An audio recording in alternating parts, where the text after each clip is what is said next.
मेरी महापारा ऐसी नहीं है दुल्हन बेगम। तो क्या मेरा शौहर ऐसा है? शर्म आ रही है आपको? जिस घर में रहती हैं उसे ही बदनाम कर रही हैं, जिस थाली में खाती हैं उसे में छेद कर रही हैं। नहीं, मैं किसी को गलत नहीं कह रही हूँ। मेरी महापारा ऐसी नहीं है, वो कोई गलत काम कर ही नहीं सकती। बचपन में जब उसके पाँव में मिट्टी लग जाती थी तो बगैर धोए वो सोती नहीं थी। आज भी उसके पाँव में अपनी हथेली पर रखकर धुलाती। कीचड़ में पाँव डाल ही नहीं सकती। अच्छा, जरा मेरे पाँव भी धुलाकर बताइए। मैं भी देखना चाहती हूँ कि आपसे पाँव धुलवाकर मैं कितनी पाक हो जाती हूँ। आपको यहाँ रहने के लिए मोहलत चाहिए ना, और अब तो रहमत भी नौकरी पर नहीं है। तो जब तक आप लोगों का कोई दूसरा इंतजाम नहीं हो जाता, आप यहाँ मेरे पाँव धुलाने की नौकरी कर लें। आइए आप मेरे साथ।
अम्मा जी जल्दी करें, बड़े साहब का ऑर्डर है, घर अभी खाली करें और किसी और को देना है। रात के इस पहर हम कहाँ जाएंगे? ट्रेन भी सुबह चलती है, कहाँ रहेंगे हम? मालकों का हुक्म है, आपको अभी जाना होगा। लेकिन मैंने तो दुल्हन बेगम से खुद इजाजत ली है कि वो 1-2 दिन की मोहलत दिलवा देंगी हमें। देखिए अम्मा जी, साहब ने कहा है अगर ये ना जाएं तो इनका सामान उठा के बाहर फेंक देना और इनको धक्के दे के बाहर निकालना। जवान लड़की को लेकर इस वक्त मैं कहाँ जाऊंगी? अम्मा जी, आपकी बेटी को कब से रातों की फिक्र होने लगी? कोई ना कोई ठिकाना ढूंढ ही लेंगी। जुबान संभाल कर बात कर शकूर। चलो अम्मा, दम घुट रहा है मेरा यहाँ। महापारा जल्दी आओ। चलो चलो चलो तुम लोग भी।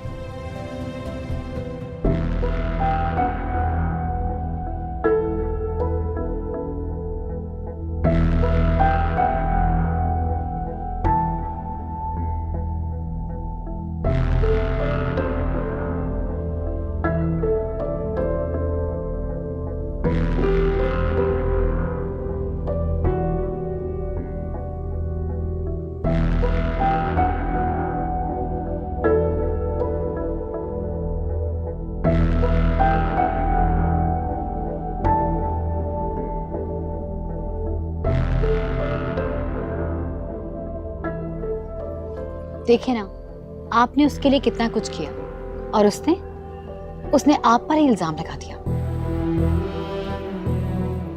ठीक कह रही हूं ना मैं? हाँ, बिल्कुल ठीक कह रही हूँ। मैंने तो सोचा भी नहीं था कि ये सब इस तरह हो जाएगा। सही कह रहे हैं आप। अब देखे ना, झूठ बोलने वाले का मुंह काला ही होता है। उसने आप जैसे सच्चे इंसान पर इल्जाम लगाया। क्या हुआ? अब खुद मुंह छुपाकर कहीं जा रही है, न जाने कहां जाएगी और अब किसके साथ गुल खिलाएगी।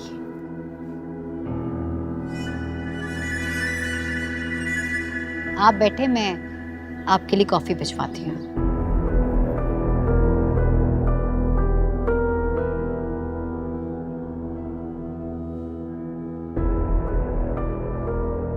इतनी आसानी से तो मैं तुम्हें नहीं छोड़ूंगा।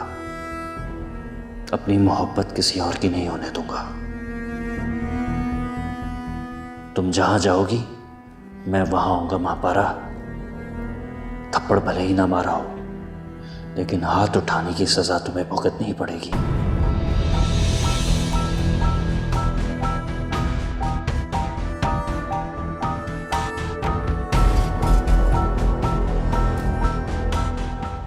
तो तुम वाकई जा रही हो? आपकी मेहरबानी से। मेरी मेहरबानी से? लेकिन मैं तो तुम्हें जाने के लिए कहा ही नहीं। तुम्हें तो मम्मी जी ने जाने के लिए कहा है। आपके झूठ की वजह से। आपने क्यों झूठ बोला भाभी? क्यों झूठ बोला राहित के सामने? आप सच बोल सकती थी ना, क्यों किया आपने ऐसा? राहित के सामने? सच तो ये है कि मैंने ये झूठ राहित के कहने पर बोला। राहित के? क्या अपने शौहर के? कुछ भी समझ लो, ये दोनों भाइयों की मिली भगत थी। वो दोनों तुम्हें इस्तेमाल करना चाहते थे, और ये बात तो मैं तुम्हें कब से समझा रही थी कि महापारा अपनी हद को समझो। और ये बात तो मुझे अपनी मेहंदी वाले दिन ही समझ आ गई थी। तो आपने क्यों मानी राहित की बात? क्यों दिया उसका साथ? आप सच बोलती, कम से कम मेरी इतनी बदनामी तो ना होती। बदनामी तो तुम्हारी होनी थी, चाहे वो राहित के साथ होती या फिर सुहेल के साथ। और अगर मैं तुम्हारे हक में सच बोल देती तो सुहेल मुझे तलाक दे देती। ऐसे अयाश और बर्तकेदार शौहर के साथ रहने से बेहतर है कि आप तलाक लेकर सच बोल देती। आप कभी सुकून से नहीं रहेंगी। तुमने सच बोला, क्या हुआ? क्या सबने यकीन कर लिया? तुम्हें क्या लगता है कि अगर मैं सच बोलती तो क्या वो यकीन कर लेते? नहीं, वो कोई और झूठी गवाही देने वाला ले आते। फिर क्या होता? और वैसे भी राहित तुम्हें अपने साथ बदनाम कर लेता, और तुम मुझसे मुकर नहीं सकती थी, क्योंकि तुम दिन रात उसके कमरे में घुसकर मोहब्बत और बगावत की पट्टियां बढ़ा रही थी। और क्या पता कुछ करी गुजरी हो उसके साथ। भाभी चिल्लाओ मत। सारा घर यही कह रहा है कि तुमने एक सोने के हार के पीछे अपनी हीरे जैसी इज्जत दांव पर लगा दी। मैं आपको बददुआ देती हूँ, आप कभी सुकून से नहीं रहेंगी। खुदा करे आपके घर भी बेटी पैदा और आपको पता चले कि लड़की की इज्जत कितनी नाजुक होती है और उसको बचा के रखना कितना मुश्किल है। आप कभी सुकून से नहीं रहेंगी।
आमना बीबी को बुला दीजिए। आप रुके, मैं बुला।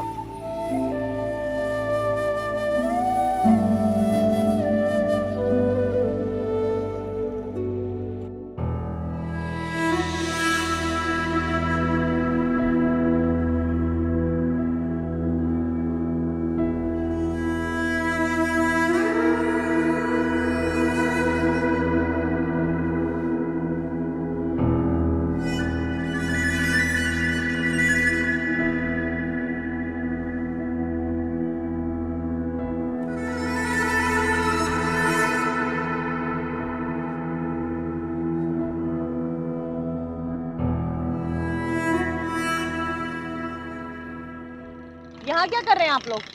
वो आमना बीबी हमें असल में शैला ने घर से निकाल दिया, तो यहाँ क्या करने के लिए आए हो? जाओ कहीं जाकर अपना मुंह छुपाओ। जा तो हम रहे हैं, लेकिन क्या? आधी रात को हमें परेशान करने क्यों आए हो? इस वक्त धुंध बहुत है और ट्रेन भी सुबह ही चलेगी। सिर्फ रात गुजारने के लिए एक छत चाहिए। तो अपनी छत दे दूं उतार के तुम्हें क्या? देखें आमना बीबी, मैं तो सड़क पे भी रात गुजार लूंगा, लेकिन अम्मा और इन दोनों को रात को घर में रख लें, हम सुबह होते ही निकल जाएंगे। देखो रहमत, तुम्हारी अम्मा को तो मैं घर पे रखने के लिए तैयार हूँ, लेकिन तुम्हारी जो बेटी है ना, इसने जो गुल खिलाए हैं, मुझसे कोई उम्मीद मत रखना तुम। खुदा के लिए आमना बीबी, इस पर तरस खाएं। इस पे तरस खाऊं? इस पे तरस खाऊं और मुसीबत अपने घर ले आऊं मैं? शैला बीबी को पता नहीं चलेगा। वही तो, तुम्हारी इस बेटी ने भी शैला के बेटों को यही सोच के फंसाया होगा कि उसे पता नहीं चलेगा। लेकिन मैं शैला के डर की वजह से नहीं, अपने शौहर की वजह से मना कर रही हूँ। आप उनसे एक बार पूछ तो ले। पूछ भी लूंगी और वो खुशी खुशी मान भी जाएंगे, क्योंकि ऐसी लड़कियां ही तो कमजोरी होती है मर्दों की। अमना बीबी, मेरी बच्ची अस्मा के अब्बा को बिल्कुल बाप समझती है और बिल्कुल उन्हीं की तरह इज्जत देती है। बस बस, ये अपनी इज्जत का ढोंग कहीं और रचाना जाकर। सुहेल को भी ये भैया कहती थी और हाजरा को भाभी भाभी कहकर आगे पीछे फिरती थी। फिर क्या किया इसने? अपनी ही भाभी के हक पे डाका डालकर बैठ गई। शर्म तो नहीं आई इसको? बस आमना बीबी, चलो माँ, हमारे लिए स्टेशन ही महफूज जगह है। चल बेटी, आजा। हाँ हाँ, जाओ यहाँ से। माँ खराब करके रखा हुआ है।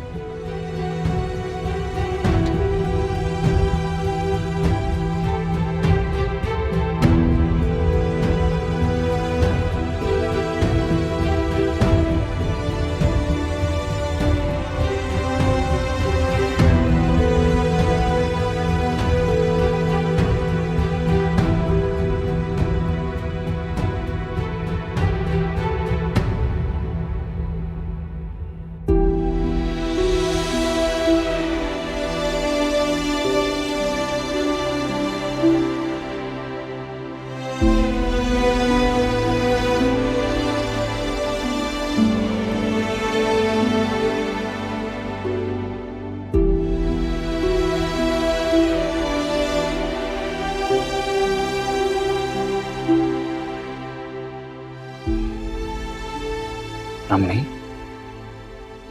इतनी रात को?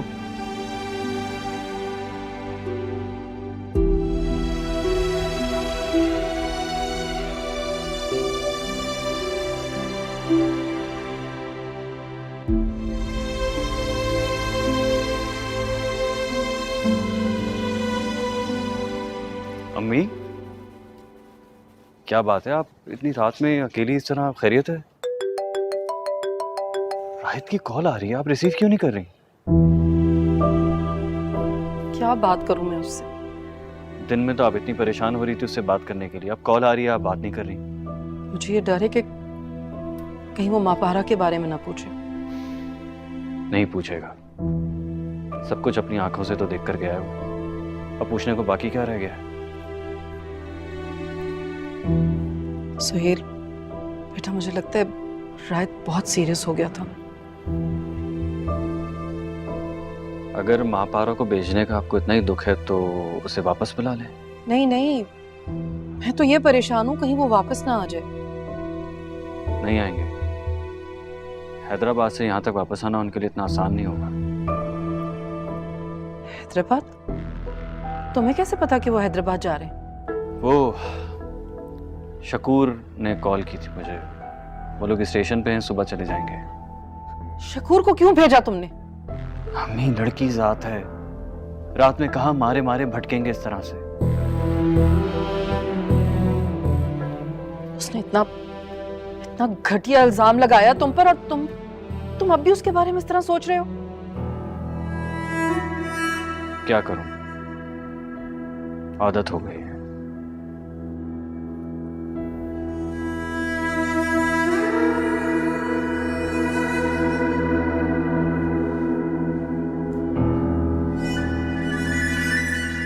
आदत हो गई है।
की झील से गम जो है बह रहा, दर्द जो मिलना था मुझे बस वो मिल गया। दिल के शहर में भी छाई वीरानियां, तन्हाइयों की भीड़ में चैन खो गया। उदासियों का है ये कैसा सिलसिला, जो चाहा था मैंने क्या, ये क्या है प्यार में मुझे मिला।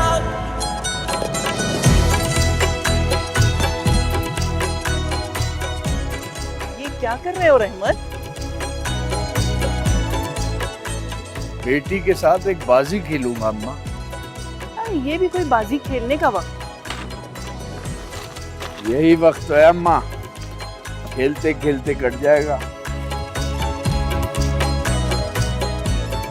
आ जाओ माँ पारा।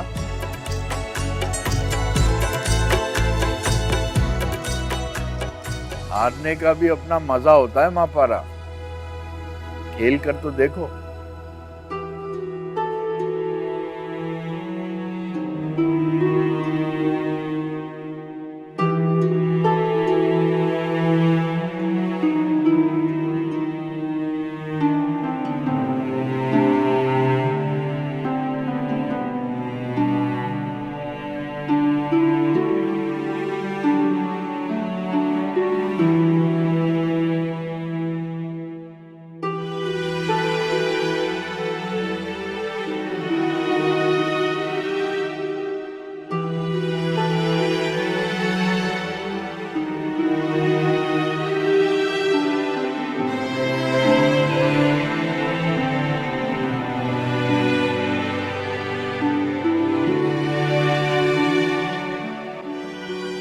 बेटा ये तो पूछ लेती कि खेल कैसे शुरू करना है। मैंने तुम्हें चाल चलने की दावत दी थी क्या?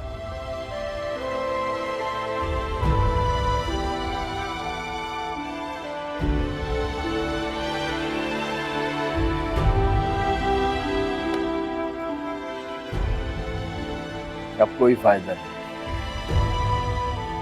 शतरंज के खेल में पलटना प्यादे की मौत है।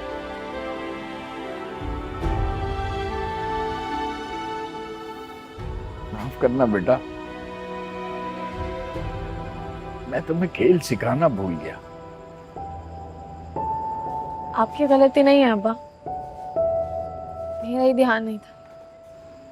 नहीं बेटा, गलती मेरी ही है। सच कहा था तुमने।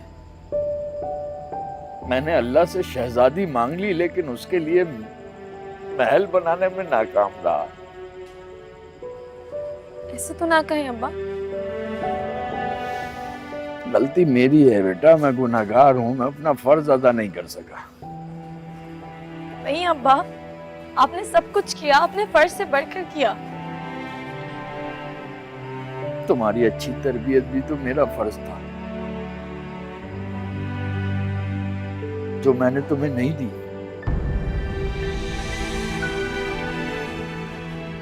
से नहीं कहते रहमत, तुमने तो अपनी बेटी के लिए वो कुछ किया है कि कोई बाप कर नहीं सकता। क्या दिया अम्मा, क्या दिया?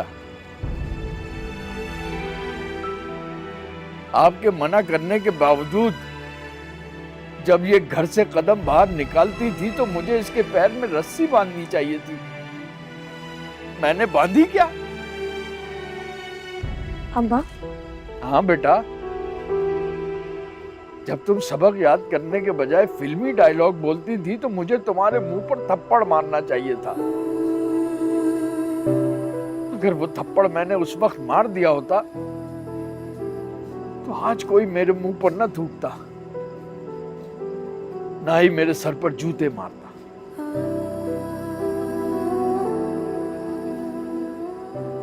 मुझे माफ कर दे माँ पारा।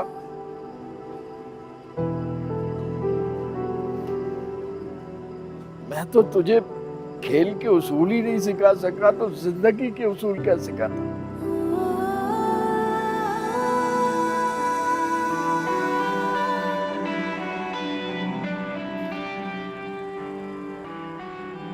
प्यादा अगर मुखालिफ सिमत की आखिरी हद को छू ले तो मलका बन जाता है,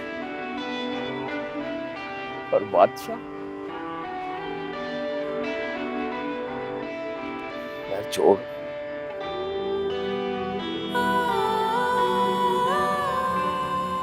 कहाँ जा रहे हो रहना? कुछ तो खा लो बेटा। सोने जा रहा हूं अम्मा। और हाँ, हैदराबाद जाके तुमने कहना है कि अब्बा की नौकरी चली गई इसलिए मालिक ने घर से निकाल दिया, क्योंकि घर तो अब नए नौकर को मिलेगा ना।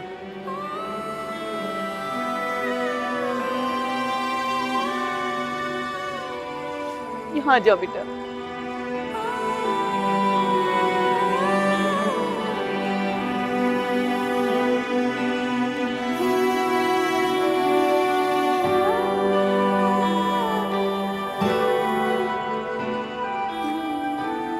खा लो बेटा। आज रात तक जो कुछ मेरे नसीब में था मैंने खा लिया अम्मा। अब थोड़ी देर सोना चाहता हूँ। नहीं कहते बेटा। ट्रेन आ जाए तो मुझे जगा देना। ये ट्रेन निकलनी नहीं चाहिए। स्टेशन पे सोने वालों की ट्रेन नहीं निकलती।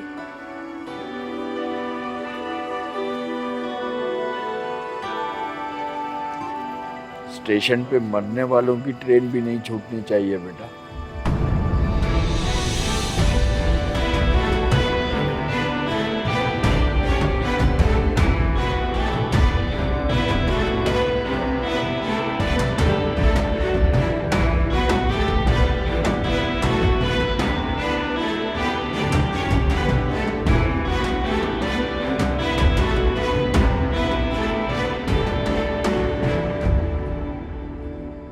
आ जाओ बेटा, आओ।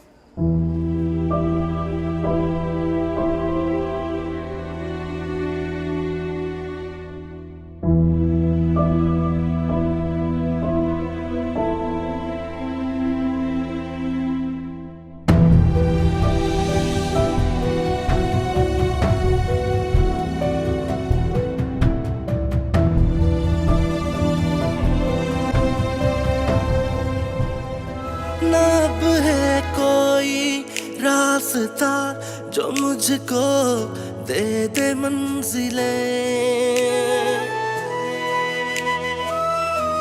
ना अब है कोई रास्ता जो मुझको दे दे मंजिलें, भरी थी चाहतों से जो नहीं है अब वो महफिलें, सुना सा हो गया मेरा सारा जहां, जो तारों से हो गया है खाली अब मेरा ये आसमां, ये जीना भी है जीना क्या भला, कमी है सांसें बंदी है बुझा, है दिल को लगाने की ये सजा, कोई दिल लगाए ना, कोई दिल लगाए ना। ये क्या कर दिया मामा आपने? वो कितनी आस लेकर आई होगी मेरे पास। बस चंद घंटों की तो बात थी। चले जाते वो लोग सुबह यहाँ से और आपने बातें सुना के घर से निकाल दिया। उसने भी तो इतनी ही बातें सुनाई थी ना तुम्हें। मामा उसे जो कुछ भी कहा था वो सब गलत फहमी थी। लेकिन मैंने उसे उसकी गलती पर कहा है। अगर उसकी गलती नहीं होती ना, शैला उसे घर से बाहर नहीं निकालती। बेटी की तरह रखा हुआ था उसे। कोई और वजह भी तो हो सकती है। हाजरा भाभी भी। हाजरा के शौहर को उकसाते हुए वो साफ साफ पकड़ी गई है। और बात सुनो, उससे ज्यादा ये मेल मिलाप रखने की जरूरत नहीं है तुम्हें। हुजूर में तुम भी बदनाम होगी उसके साथ साथ। लेकिन मामा वो इतनी रात को गई कहाँ होगी? बताया था हाजरा ने मुझे। हमारे घर का नाम लेकर पता नहीं कहां कहां जाकर अपना मुंह काला करती थी वो। नहीं मामा, वो ऐसी नहीं है। वो कैसी है ये तो सबके साथ साथ उसके बाप को भी पता चल चुका है। मामा वो ऐसी नहीं है, ये जरूर हाजरा भाभी की चाल होगी। हाजरा की चाल होती तो उसके बाप का सर कभी झुकता नहीं। वो कैसे कुछ कह सकते हैं मामा, वो नौकर है उस घर के। वो नौकर होंगे, लेकिन महापारा का बाप उसका मुंह नोच सकता था। लेकिन उसे पता था ना, आसमान का थूका हुआ अपने ही मुंह पर आकर गिरता है। क्या मतलब? मतलब ये कि बाप का सर गुर्बत की वजह से नहीं, औलाद की वजह से झुकता और उठता है। और रहमत का झुका हुआ सर साफ बता रहा है कि उसे उसकी बेटी की बदचलनी के बारे में पता चल चुका है।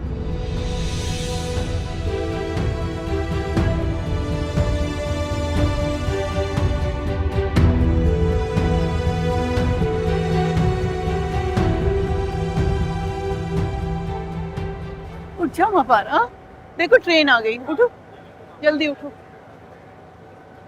रहमत, रहमत उठ जाओ, उठ जाओ बेटा।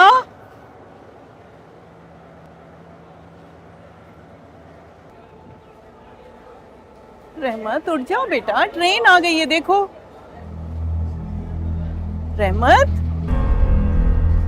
रहमत, रहमत, रहमत, रहमत क्या हुआ? महापारा देखो, रहमत को क्या हुआ है? रहमत उठो, रहमत उठो। अब्बा, अब्बा, अब्बा, अब्बा आंखें खोले। रहमत, अब्बा, अरे कोई है, कोई है, जल्दी आओ। अब्बा आंखें खोले। कोई डॉक्टर के लिए आओ। अब्बा, अब्बा क्या हुआ? अब्बा, अब्बा,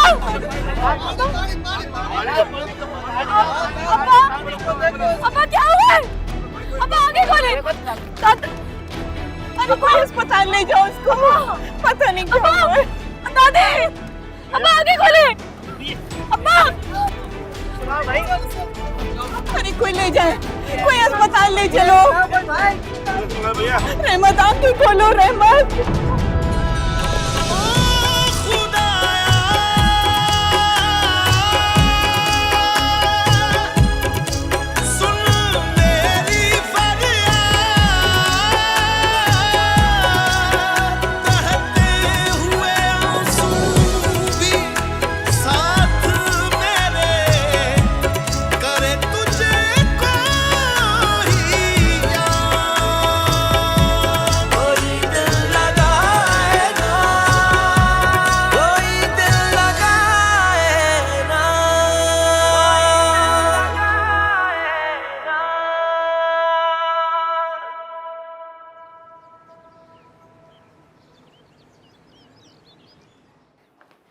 ये लोग जब एक दफा चले गए थे वापस क्यों आ गए?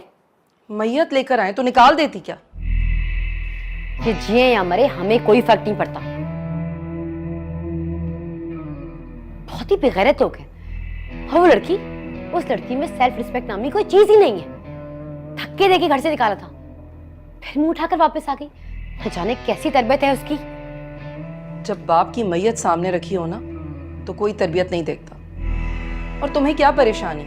अभी थोड़ी देर में ये लोग रहमत को दफना कर चले जाएंगे। अगर आ गए थे तो ठीक है, लेकिन अंदर किसने घुसने दिया? तुम्हारे शौहर की गलती है। सुहेल ने?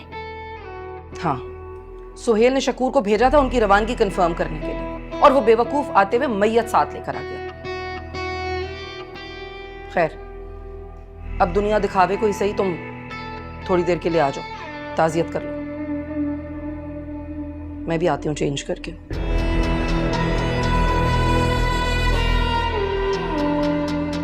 ताज़ियत करती है मेरी जूती, लेकिन उन लोगों का यहाँ से फौरी जाना बहुत ज़रूरी है।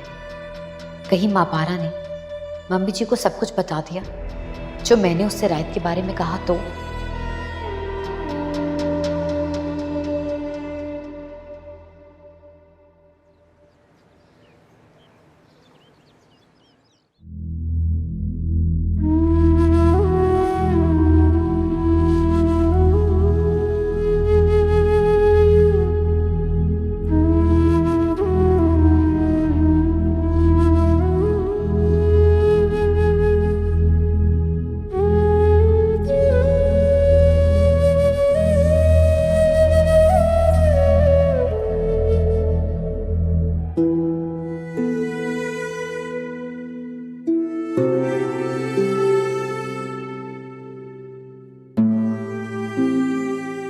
कहा था तुमने।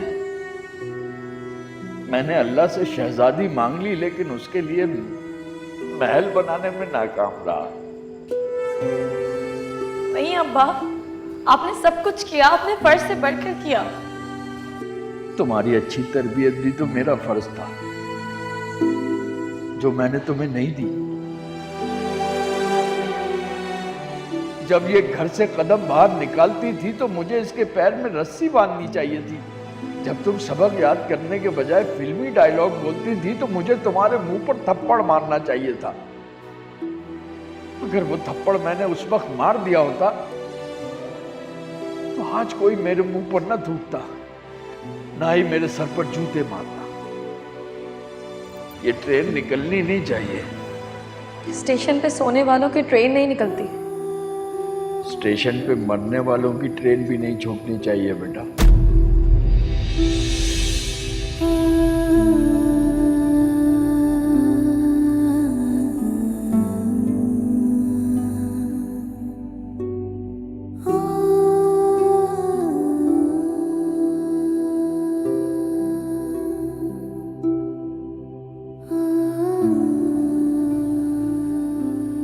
जनाजा उठाने का वक्त हो गया।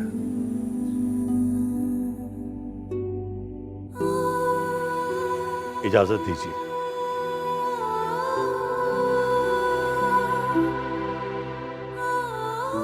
लेकिन इनका तो कोई वाली वारिस ही नहीं है, तो कांधा कौन देगा? साहब, इनका तो कोई बेटा था ही नहीं, हम ही जनाजा उठा देते हैं। 10 मुलाजिम हैं घर में, अगर एक एक भी कांधा दे देगा तो बेसहारा को सहारा मिल जाएगा। ठीक है, आओ आओ सर। हट जाओ बेटा, उठाने दो मैं जनाजा। नहीं नहीं, मैं नहीं जाने दूंगी। नहीं दादी, अम्मा को लेके जा रहे। दादी दादी, अम्मा को लेके जा रहे। दादी रोके ना, दादी अम्मा को लेके जा रहे हैं। दादी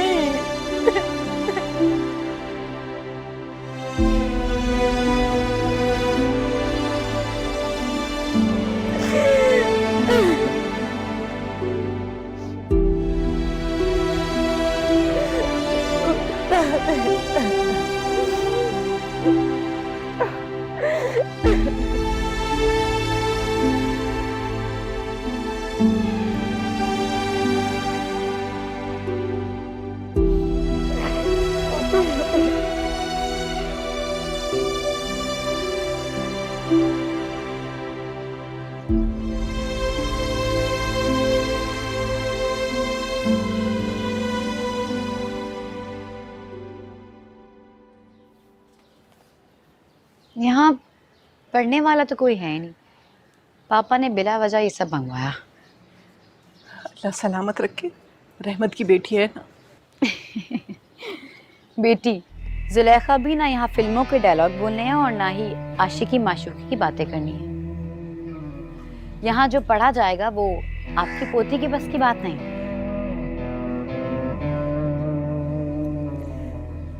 दिल का हाल किसी को नहीं पता दुल्हन बेगम। बेशक दिलों का हाल तो कोई नहीं जानता, लेकिन आपके पोती के करतूत सबने देखे हैं और उन करतूतों को देखने के बाद कोई भी ये कह सकता है कि इस घर से आप लोगों को कुछ नहीं मिलने वाला। इसलिए हम चले जाएंगे इस घर से। बहुत अच्छी बात है, जितना जल्दी हो सके आप लोग यहाँ से चले जाएं। और इस घर में अब आप लोगों के लिए बचा ही क्या है। तदफीन तक का वक्त मांगा था पापा से, और जब जनाजा यहाँ से उठ ही गया है तो तदफीन तो होती रहेगी। मैं ऐसा करती हूँ, किसी से कह के टैक्सी मंगवाती हूँ, आप लोग जाने की तैयारी करें। जानती हूँ, साहब ने सिर्फ तदफीन तक की मोहलत दी थी। आप फिक्र नहीं करें, टैक्सी हम खुद ले लेंगे। मैं ऐसा करती हूँ कि आपको खुद दरवाजे तक छोड़ाती हूँ। आए चले।